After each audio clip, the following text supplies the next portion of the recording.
वानर बंदर को भी कहते हैं। और बोलो वानर उस समय एक जाति भी हुआ करती थी। सुग्रीव यहाँ पर स्वयं कह रहे हैं, हे प्रभु मैं वानर जाति का एक साधारण मनुष्य हूँ। पढ़ लो वाल्मीकि रामायण को। क्या कह दिया? वानर जाति का साधारण मनुष्य हूँ। और ये सौभाग्य है मेरा कि आप मुझसे मैत्री करना चाहते थे। मेरा तो जीवन धन्य हो गया। हनुमान ने मुझे आपके बारे में सब कुछ बताया। एक राक्षस आपकी भार्या को उठा के ले गया। हे मेरे मित्र, मेरे राम, आप चिंतित ना होइए। मैं आपकी पत्नी सीता को खोजने में आपका साथ दूंगा। लेकिन एक दिन आकाश मार्ग से हाय राम हाय लक्ष्मण कहती हुई एक स्त्री एक राक्षस रावण के साथ चली हुई जाती थी। हम 5 वानर पर्वत पर बैठे हुए थे। हमें देख करके एक वस्त्र में आभूषण लपेट करके हमारे ऊपर उस माँ ने, उस नारी ने फेंक दिए थे। आप एक बार उन आभूषणों को देख लीजिए। यदि वो आभूषण माता सीता के हैं तो फिर हमें इतना पता चल जाएगा कि रावण माता सीता को दक्षिण दिशा में लेकर के गया। आभूषण लाकर के जैसे ही सुग्रीव ने राम के सामने रखे, लोग आभूषणों को उठा करके गले से हृदय से लगा। आंखों में आंसू भर गए। देखना चाहते हैं पर आंसुओं के कारण देख नहीं पा रहे। लक्ष्मण की तरफ आभूषण करके कहा, भैया देखो तो सही, क्या ये आभूषण आपकी भाभी सीता के हैं? पहचान। इतना ही कहना था, हाथ जोड़ करके लक्ष्मण राम के पैरों में, मुझे माफ कर दो। अयोध्या से चला था मेरे राम मेरे भैया, इसलिए चला था कि हर संकट के समय अपने भाई के साथ रहूंगा। संकट जब राम पर आएगा तो पहले लक्ष्मण खड़ा हो जाएगा। पर मैं तो संकट की पहली सीढ़ी पर ही फेल हो गया। कैसे बताऊं इन आभूषणों के बारे में? क्यों?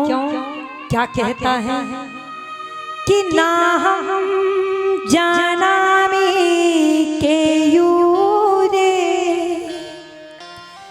ना हम जानामि कुंडले, नूपुरे त्वभि जानामि, नित्यं पादाभि वंदना।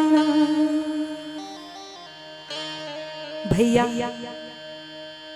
मैं आज आपकी सहायता नहीं कर सकता।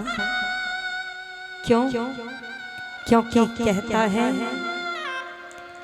कि कानों के कुंडल की ना पहचान मुझे, कानों के कुंडल की ना पहचान मुझे,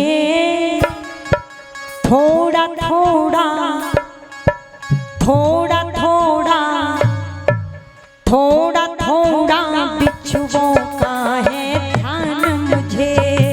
कानों के कुंडल की ना पहचान मुझे, थोड़ा थोड़ा बिच्छुओं का है ध्यान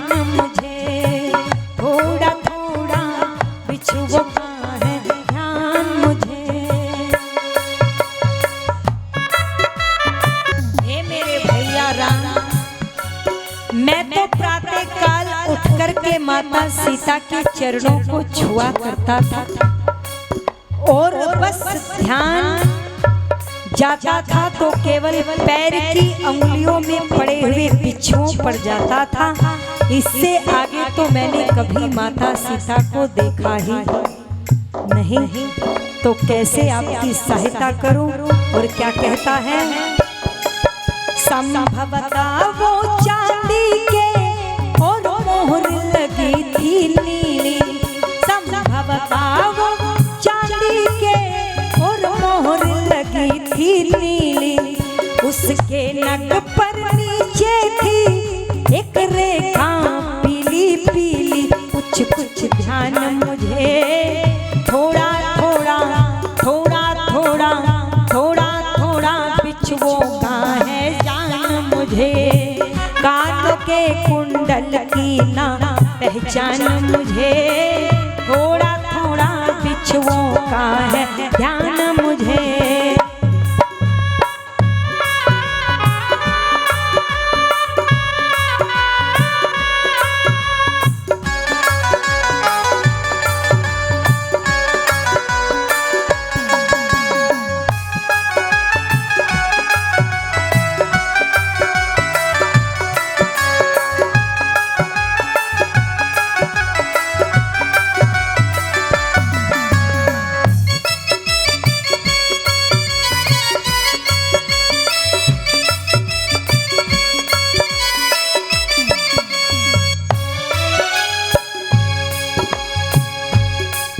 मैं तो चरणों का सेवक हूँ, कुछ बिच्छुओं का हूँ जाता, चरणों का सेवक हूँ, कुछ बिच्छुओं का हूँ जाता। पायल भी कभी न देखी, ढक कर रखती थी माता, पायल भी कभी न देखी, ढक कर रखती थी माता। लगी थी आन मुझे थोड़ा थोड़ा थोड़ा थोड़ा थोड़ा थोड़ा बिच्छुओं का है जान मुझे, कानों के कुंडल की ना पहचान मुझे, थोड़ा थोड़ा बिच्छुओं का है ध्यान मुझे।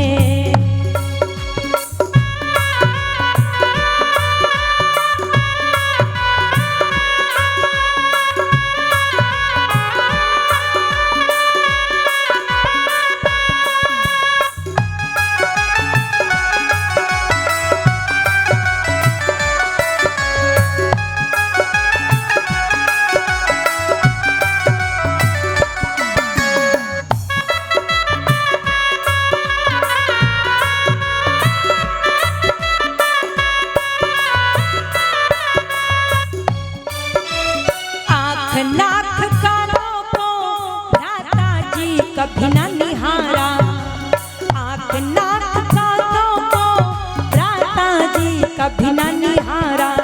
हे रामचंद्र देव सेवा था लक्ष्य हमारा, हे रामचंद्र भ्राता जी सेवा था लक्ष्य हमारा। गलत ना मान मुझे थोड़ा थोड़ा थोड़ा थोड़ा थोड़ा थोड़ा बिच्छुओं का है ध्यान मुझे, कानों के कुंडल की ना पहचान मुझे, थोड़ा थोड़ा थोड़ा थोड़ा बिच्छुओं का है ध्यान मुझे, कानों के कुंडल की ना पहचान मुझे, थोड़ा थोड़ा बिच्छुओं का है ध्यान मुझे, थोड़ा थोड़ा बिच्छुओं का है ध्यान मुझे, थोड़ा थोड़ा बिच्छुओं का है ध्यान मुझे।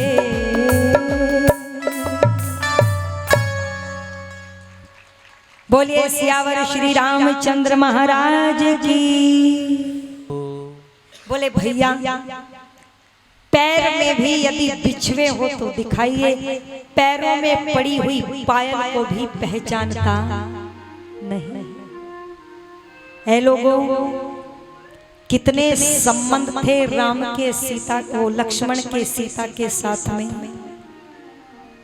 दो, एक देवर और भाभी का, और एक जीजा और साली का, तब भी कितनी पवित्र दृष्टि और कितनी पवित्र भावनाएं। आज संसार में यदि कोई रिश्ते बदनामगी की पराकाष्ठा को चूम रहे हैं तो वो यही दोनों संबंध, मां समान बेटी समान, पत्नी की बहन को कहते हैं साली आधे घर वाली। इसका अर्थ है कि इनकी दृष्टि पवित्र नहीं है। निवेदन मैं आपके समक्ष करते हुए चलूं, प्लान मत रखो, गेम डालो थोड़ा सा। 13 वर्षों तक लक्ष्मण सीता के साथ वनों में घूमते रहे, फिर भी कहते हैं बिच्छुओं के अलावा किसी और आभूषण को जानता नहीं। ये आदर्श, ये चरित्र था मेरे भारत देश का। तब विदेशी लोग इस संस्कृति को सीखने के लिए बोलो भारत के पास आकर के नतमस्तक हुआ। निवेदन कर दूं, राम ने लक्ष्मण की जब ये बात सुनी तो फूट करके रो पड़े। सुग्रीव ने धैर्य बंधाते हुए कहा, हे मेरे मित्र, मेरे राम, मैं आपकी पीड़ा को समझ सकता हूं। मैं समझ सकता हूं कि जब पत्नी का अपहरण होता है तो कितनी पीड़ा होती है, क्योंकि मैं भी इसी दुख से गुजर। निवेदन कर दूं, कहा, हे राम, पहले तो मेरे भाई बाली ने मुझे सिंहासन से उतार दिया, एक वस्त्र में मुझे किष्किंधा से निकाल दिया, धिक्कार किया, धक्के दे दे करके निकाला और फिर मेरी पत्नी को छीन लिया। लेकिन इतना सब होने के बाद भी ना मैं रोता हूं और ना मैं चिंता करता। आप तो मुझसे भी ज्यादा जाने हैं, आप क्यों व्यर्थ की चिंता कर रहे हैं? मैं आपका साथ। राम ने सुग्रीव की तरफ देख करके मैत्री पूर्ण भाव से कहा, बाली ने तुम्हारी पत्नी को छीन लिया, मैं तुम्हारा मित्र प्रतिज्ञा करता हूं कि निश्चित ही बाली का वध करूंगा। परंतु मुझे एक बात तो बताओ, बाली के साथ तुम्हारी शत्रुता हुई कैसे? सुग्रीव कहते हैं, सुनो मित्र, दुंदभी नामक राक्षस ने रात के समय आकर के बाली को ललकारा। नींद में उठ करके बाली पीछे पीछे दौड़ पड़ा। दुंदभी राक्षस जंगल की तरफ भागा। रात का समय था, जंगल था, पीछे पीछे बाली के मैं भी दौड़ पड़ा। वो राक्षस जाकर के एक गुफा में, भूल भुलैया नामक गुफा में प्रवेश कर गया। पीछे पीछे बाली भी चला गया। मुझे गुफा के द्वार पर खड़ा करके गया कि जब तक मैं बाहर वापस ना आऊं तब तक तुम यहां से नहीं जा। हे मेरे मित्र, मैं पूरा एक दिन गुफा के बाहर दरवाजे पर खड़ा रहा, पर अंदर से ना बाली आया ना राक्षस। मैं फिर भी खड़ा रहा तो मैंने देखा रक्त की एक धार गुफा से बहती हुई चली आ रही। मैंने राक्षस के स्वर को भी सुना, पर बाली का स्वर नहीं आया। मैं कांप गया, मैं डर गया। मैंने विचार किया कि शायद राक्षस ने बाली का वध कर दिया। जो बाली को मार सकता है वो मुझे कैसे छोड़ेगा। और ऐसा विचार करके मैंने उस गुफा के मुख पर एक बहुत बड़ा पत्थर ढक दिया। वहां से किष्किंधा वापस आ गया। किष्किंधा के नगर लोगों ने, मंत्री परिषद ने मुझे राजा बना करके सिंहासन पर बिठा दिया। कुछ समय के बाद बाली पर्वत गुफा से निकल करके जब आया, सिंहासन पर मुझे देख करके क्रोध के मारे लाल हो गया। मुझे धक्का दे करके धरती पर पटक करके मारा, मेरे वस्त्र छीन लिए, मेरी पत्नी को छीन लिया। मैं बार बार कहता रहा, बाली मेरी बात तो सुनो, पर बाली ने मेरी बात नहीं सुनी। इस घटना से हमें ये शिक्षा मिलती है मेरी बहनों, कई बार जब परिवार में कुछ भ्रांतियां हो जाए एक दूसरे को लेकर के, तो बोलो हमें आपस में बात कर लेनी चाहिए और किसी तीसरे को तो बिल्कुल भी घुसने मत देना। चाहे वो रिश्तेदार हो, चाहे वो मित्र हो, चाहे वो वकील हो, क्योंकि वो आपसे भी मीठा बोलेंगे, उनसे भी मीठा बोलेंगे, दोनों को भिड़ाएंगे और कहेंगे ये क्या है, मैं सब जानता हूं इसके बारे में। एक दिन में इसको धरती की धूल चटा सकता हूं यदि तुम साथ दो तो निवेदन कर दूं, जब ऐसा कोई आपके सामने परिवार में प्रसंग आ जाए तो उस समय बुद्धि से काम ले, जाकर के डायरेक्ट उस मनुष्य से बात कर ले। अगर बात नहीं हो पा रही है तो फिर किसी के बहकावे में आकर के बोलो, कोई दोषारोपण या कोई प्रत्यारोपण ना करे। निश्चित रूप से कुछ समय के बाद भ्रांतियां का जब मिट जाएगी तो क्रोध भी शांत हो जाएगा। निवेदन कर दूं, राम ने कहा तुम चिंता मत करो,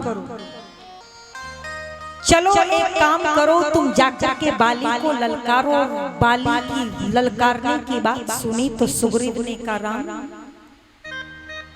एक संदेह है, बाली बहुत बलशाली है, पराक्रमशाली है।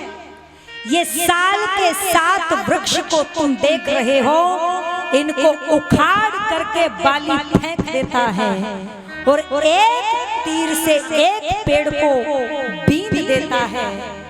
मैं देखना चाहता हूं क्या तुम भी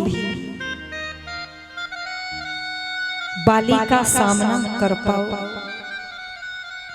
ऐ लोगों, श्री राम ने धनुष पर प्रत्यंचा चढ़ाई और बाण चढ़ा करके जैसे ही खड़े हुए 7 साल के वृक्षों पर निशाना साध करके मारा तो एक ही बाण से 7 वृक्षों को बींधते हुए, पर्वत को बींधते हुए और जाकर के बाण बोलो धरती में घुसा। सुग्रीव को आश्चर्य हुआ। एक बार बोल दीजिए, बोलिए सियावर श्री रामचंद्र महाराज की। सुग्रीव ने कहा अब मैं निश्चिंत हो गया हूं। तो राम ने कहा जाओ जाकर के बाली को ललकार। सुग्रीव बाली को ललकारने के लिए चलता है, वही वन की झाड़ियों में राम धनुष लेकर के खड़े हो जाते हैं लोगों। और यहाँ पर कवि ने लिख दिया है क्या, किले सुग्रीव संग रघुनाथा,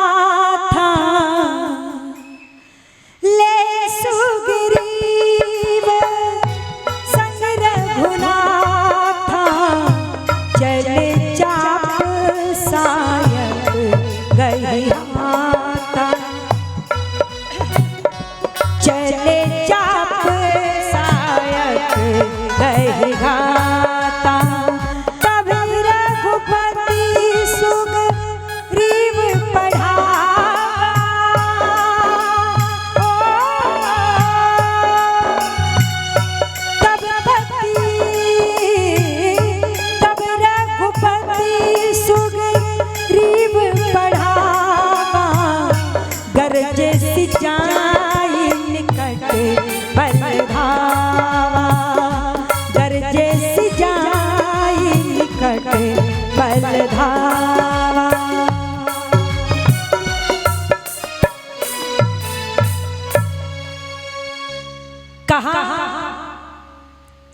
जाकर के ललकारो। सुग्रीव ने बाली को ललकारा, बाली निकल कर के आया।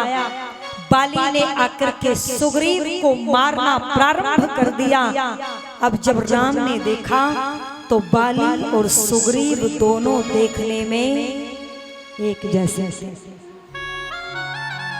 राम धनुष पर तीर चढ़ाए हुए कभी बाली की तरफ देखे, कभी सुग्रीव की तरफ देखे, किसको तीर मारूं, ऐसा विचार करके तीर नहीं। जब बाली सुग्रीव को पीटने लगा, मृत्यु को नजदीक देख करके बाली ने वो सुग्रीव ने राम की तरफ देखा तो कुछ भी दिखाई नहीं दिया। सुग्रीव बाली के उस युद्ध को छोड़ करके भागा और आकर के राम से कहता है, राम जब बाली से मुझे पिटवाना था तो फिर इतना सारा ड्रामा करने की क्या जरूरत थी, क्यों भेजा मुझे? अरे मैं बाली का सामना नहीं कर सकता, इसीलिए तो ऋषिमुख पर्वत पर बैठा हूँ, तुम्हारे भरोसे पर गया था राम, पर तुमने तो मेरा साथ नहीं दिया। राम ने कहा, मित्र क्रोध को शांत करो, तुमने मुझे सब कुछ बताया पर ये नहीं बताया कि तुम और बाली एक जैसे लगते हो। मैं तीर चला देता, तुमको लग जाता तो मेरा तो अपयश फैल जाता और मेरा मित्र चला जाता, मैं अपने मित्र को कैसे खो सकता था। सुग्रीव का क्रोध शांत हुआ। राम ने कहा, हे लक्ष्मण, ये गज पुष्पी लता उखाड़ करके सुग्रीव के गले में पहनाओ ताकि पहचान बनी रहे। और फिर कहा, जाकर के अब बाली को ललकारो।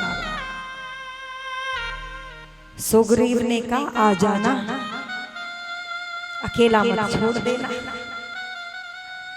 अब की बार नहीं छोड़ेगा बाली, और अब हिम्मत भी नहीं है, जो थी वो पिट पिटा करके खत्म हो चुकी है, छोड़ मत देना। राम बोले, नहीं छोड़ूंगा, अब जाओ, निश्चित होकर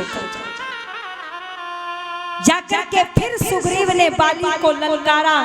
जब बाली महल से निकल कर के चला तो बाली की पत्नी तारा ने आकर के बाली के पैरों को पकड़ लिया, बोली, हे प्राणनाथ, जो अभी पिट करके गया हो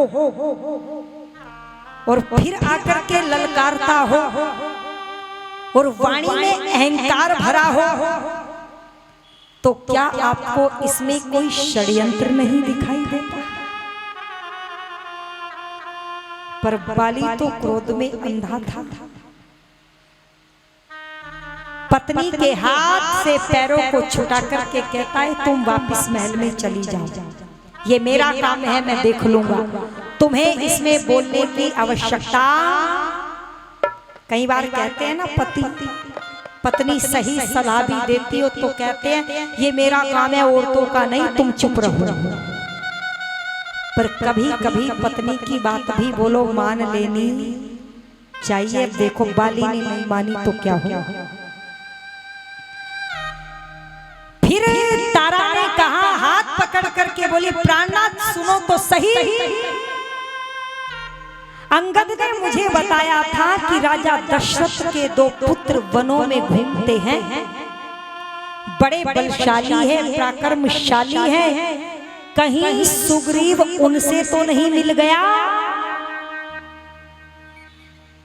बाली ने फिर अपमान करते हुए कहा, ये अपना दिमाग थोड़ा कम चलाओ,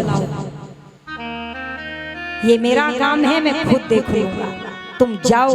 और ऐसा कह करके बाली वही पत्नी को छोड़ करके सुग्रीव के सामने बोलो लड़ने के लिए आ गया और क्रोध में भर करके कहता है, तो फिर आ गया, अब की बार जीवित नहीं छोड़ूंगा।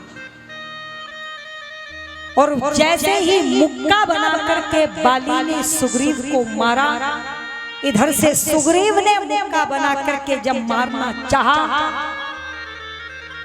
तो बाली ने लात घूसों से सुग्रीव की पिटाई शुरू कर।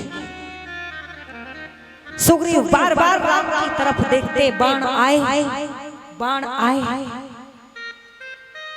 राम पहचान गए सुग्रीव की मंशा को, और जब देखा कि बाली का पराक्रम बढ़ रहा है, सुग्रीव का घट रहा है, तो राम ने बाली के हृदय को लक्ष्य बना करके जब बाण छोड़ा लोगों, तो बाण जाकर के बोलो बाली के हृदय में लगा।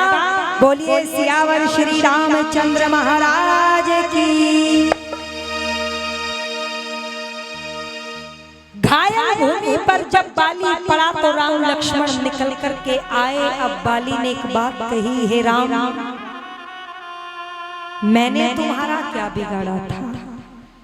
तुम्हारा राज्य नहीं छीना, तुम्हें वन में कभी परेशान नहीं किया, तुम्हारे साथ कभी कोई दुर्व्यवहार नहीं किया, तुमने मुझे मारा तो अपराध किया है। आज भी कुछ अल्प बुद्धि वालों को राम का बाली को ऐसे मारना गलत लगता है, पर मैं निवेदन कर दूं ये तुच्छ बुद्धि के लक्षण हैं। राम एक बात कहते हैं, बाली तुम जिस राज्य में निवास करते हो, जानते हो वो राज्य किसकी सीमा में पड़ता है? इक्ष्वाकु वंश महाराज भरत के राज्य की ये सीमा है। महाराज भरत चक्रवर्ती सम्राट है, और उसके राज्य में कोई अपराध करता है तो उसे दंड बोलो निश्चित ही मिलना चाहिए। बाली ने कहा, पर मैंने क्या अपराध किया है? बोले सुनो क्या किया। छोटे भाई की पत्नी, बेटी, गुरु की पत्नी, मित्र की पत्नी और अपनी माता, यदि इन पर कोई कुदृष्टि डालता है तो बोलो उसे मृत्यु दंड मिलना चाहिए। लोग कहते हैं राम राज्य आएगा साहब, यहाँ बेटियों की अस्मिता लूटने पर भी नाबालिग कह करके छोड़ दिया जाता है। राम कह रहे हैं कुदृष्टि डालने पर भी मृत्यु दंड मिलना चाहिए। अरे यदि किसी बेटे की अस्मिता भारत देश में कोई लूटे, खड़ा करके चौराहे पर जिंदा जला दिया जाए तो निश्चित रूप से उसके बाद ऐसी घटना होने वाली नहीं है। पर यहाँ तो केस चलते हैं, केस नाबालिग कह करके छोड़ दिया जाता है, और स्वप्न है राम राज्य लाए। और वहां राम ने कह दिया, सुन लो क्या, कि अनुज बधू भगनी सुत नारी, ओ अनुज बधू भगनी सुत नारी, सुन सठ कन्या समाचारी, सुन सठ कन्या समाचारी, इनको दृष्टि बिलोक जोई, ओ ताहि बंधे कुछ पाप न होई। राम सिया राम, जय जय राम, जय जय राम, राम सिया राम, जय जय राम, जय जय राम। कहते हैं बाली, इनको मारने में कभी भी पाप नहीं लगता। जो पुत्र की पत्नी, गुरु की पत्नी, भाई की पत्नी, मित्र की पत्नी और बेटे पर कुदृष्टि रखता है, इनको मार देने से कभी भी पाप नहीं लगता। मैं पापी नहीं हूं, तुम अपराधी थे। बाली को अपनी भूल का एहसास हुआ और बाली ने हाथ जोड़ करके क्षमा मांगी राम से। फिर सुग्रीव से कहा, मेरे पुनर्जन्म के कुसंस्कारों के कारण और बुद्धि विपरीत होने के कारण मेरे भाई, मैंने तुम्हारे साथ इतना दुर्व्यवहार किया, लेकिन मेरे जाने के बाद तुम मेरे व्यवहार का प्रतिशोध मेरी पत्नी तारा और मेरे बेटे अंगद से मत लेना। और राम से कहा, हे राम, मेरा एक ही पुत्र है अंगद, मैं इस अंगद को तुम्हारे भरोसे छोड़ रहा हूं, इसको अपने पास रखना प्रेम से, जैसे भरत लक्ष्मण और शत्रुघ्न को प्रेम करते हो, वैसे अंगद को भी हृदय से लगा करके रखना। राम ने सुग्रीव के हाथ पर हाथ रख कर के वचन दिया। तारा का आकर के विलाप करना, हनुमान का तारा को समझाना और समझा करके कहना कि आप अपने पति की अंत्येष्टि की तैयारी कीजिए। तब तारा कहती है, मैं अपने पति की अंत्येष्टि कर सकती हूँ, मैं अपने पुत्र को युवराज बना सकती हूँ, मुझे कोई अधिकार नहीं, ये सारे अधिकार महाराज सुग्रीव के हैं। इसे कहते हैं वाक पटुता। आज की नारी होती तो सुग्रीव पर झपट पड़ती, तूने मेरे पति को मरवाया, तुझे कोर्ट में देख लूंगी, कहती या नहीं कहती। पर वो समय को पहचान करके तारा कहती है, ये मेरा अधिकार नहीं, सुग्रीव का अधिकार है, वो भाई है बाली का। राम ने सुग्रीव से कहा, अंगद से कहा, अंत्येष्टि संस्कार करो बाली का, क्योंकि हाथ में हाथ देकर करके बाली ने अपने प्राणों का बलिदान वो त्याग कर दिया था। अंगद ने, सुग्रीव ने एक पालकी मंगाई, महायात्रा नगर में निकलवा करके पूरे राजसी ठाट के साथ लोगों बाली का अंत्येष्टि संस्कार हुआ। अब एक बात मैं आपसे पूछना चाहती हूँ, बाली को किसने मारा था, सुग्रीव ने या राम ने? बताओ, सुग्रीव ने मारा था या राम ने? राम। बाली के सिंहासन पर अधिकार किसका था, राम का या सुग्रीव का?